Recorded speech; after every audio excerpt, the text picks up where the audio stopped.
Transistor radio, glowing magic transistor radio, magic transistor radio, glowing magic. Hello YouTube and YouTubettes, welcome to an album review.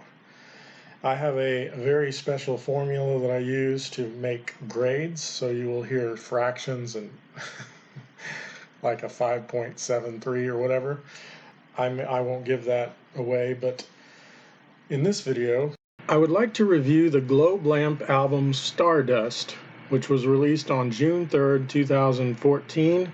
It's produced by Elizabeth LaFay and Sam France, and it was on Gazelle Recordings. I got a lot of requests for this, and I was planning on doing it eventually. I wanted to do one album from many different bands before I went back to it, but I've gotten several requests to do this one, and I guess I should make a point to make the few subscribers that I have happy. So that's why I'm doing it now as opposed to later. This was recorded in many different houses across the U.S., in LA, Olympia, Washington, and Woodstock, Connecticut. The project started in a shed with a tape machine in Woodstock, Connecticut, and finished in LA. This was dedicated to Maya Hisanoto, who died before her 24th birthday while Globelamp was on tour. Maya was a huge fan and biggest believer in the music. This is something that she said about it that I read and wanted to mention that. The album cover is an impression of a woman's profile. It's nice artwork and a decent cover. I wouldn't say great, but it's decent. And I give it a 7 out of 10. Now on to the songs.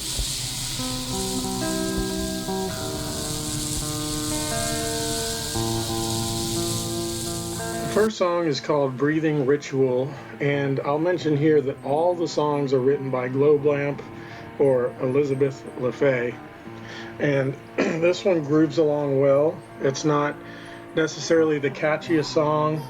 It is, all the songs on here are artistic and have more poetic kind of lyrics. But it's not a great song. It's one that grooves along. It does capture my attention a bit, and I give it a 7.6 out of 10.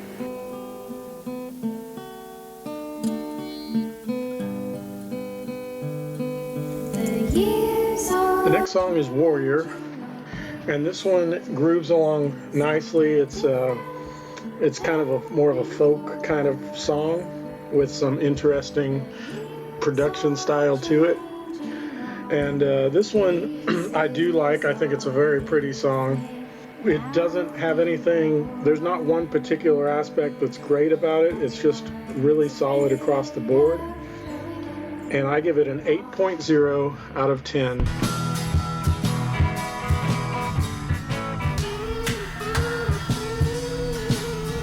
The next song is Daddy's Gone.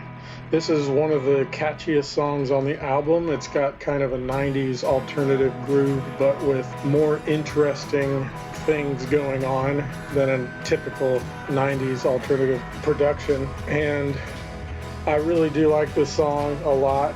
It's good across the board, and I give it an 8.6 out of 10.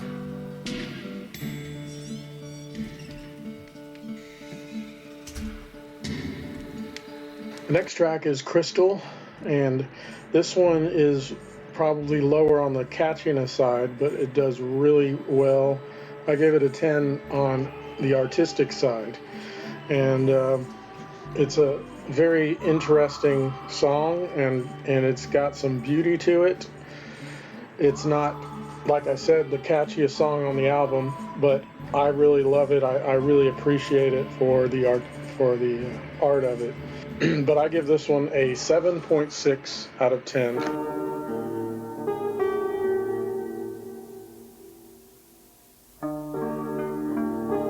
The next song is Sunflowers, and this one pulls me in right away.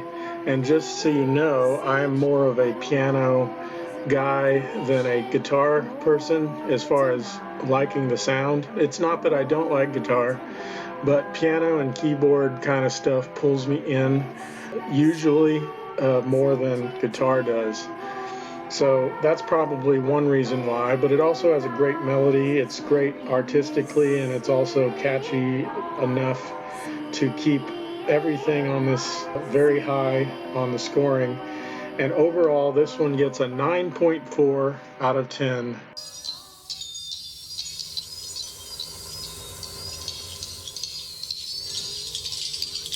The next song is called Crocodile, and I love the way the guitar comes in with kind of a, like the speed is just a little off. I don't know how else to explain it, but it reminds me of something that Tripping Daisy might do. And then it gets this really interesting melody that is unique even for Globelamp, I think. And this is a great song artistically, and it's also beautiful. And I give this one a 9.0 out of 10.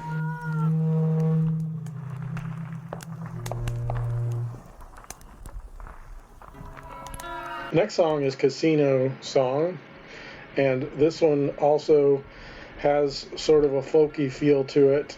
And I think the one thing that makes this song stick out a bit more or differently than other songs on this album is the drumming. I think it's got some interesting drumming on it. It's a very beautiful song, once again. And I give this one an 8.4 out of 10.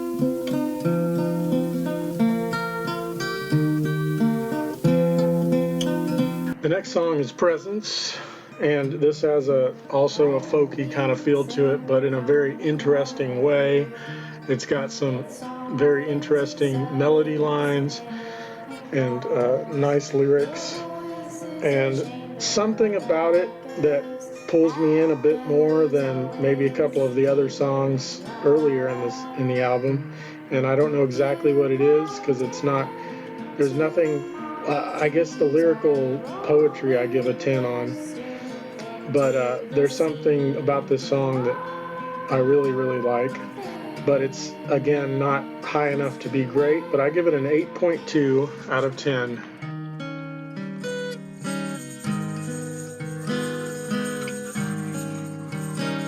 The next song is called Time Warp, which is ironic because last night I was playing a time travel game called Chronauts. I don't know if any of you have heard of that.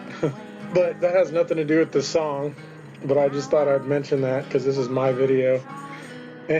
Anyway, this is another folk kind of song, and with some eerie kind of melody to it and some nice tambourine. I'm a huge fan of the tambourine because that's an instrument that I can actually play.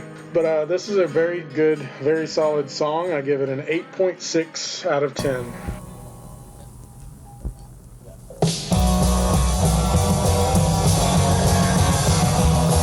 The next song is called Witch House, and it made me want to look up the lyrics because I think as a Christian, witches are naughty, and so I hope that I couldn't understand the lyrics really, but hopefully this was not personal experience.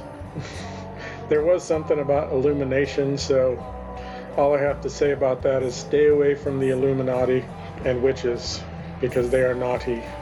But musically, it starts out with this kind of punk rock sound, and then it gets back to the folk kind of thing she's been doing.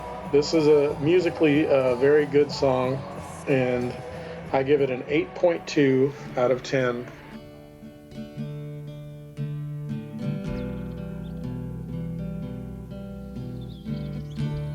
The final song on the album is Constant is the Calling, and this song is Fascinate.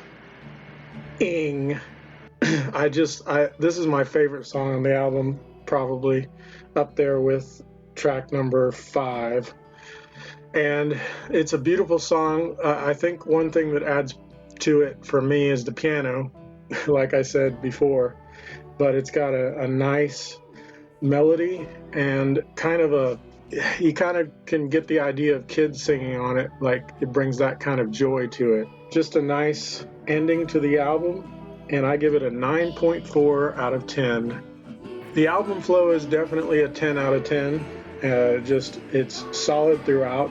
The production wasn't always great, mainly because not because it wasn't put together well, but because recorded in cheaper venues and things. It wasn't like in a high quality $1 million recording studio. But still, these songs were crafted very well and has a similar style throughout. And so the flow gets a 10 out of 10.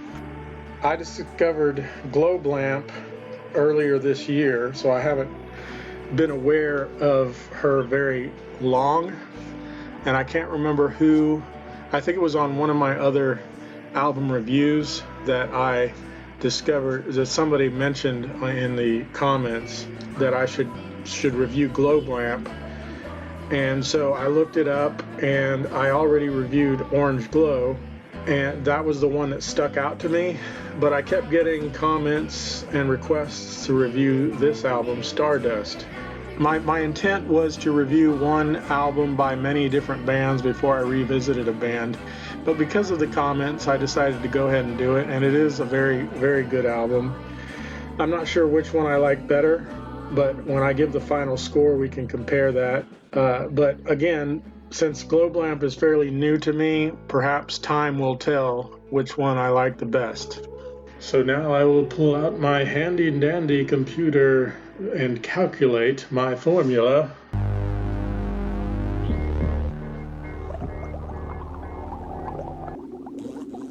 And this album gets an 8.46 out of 10.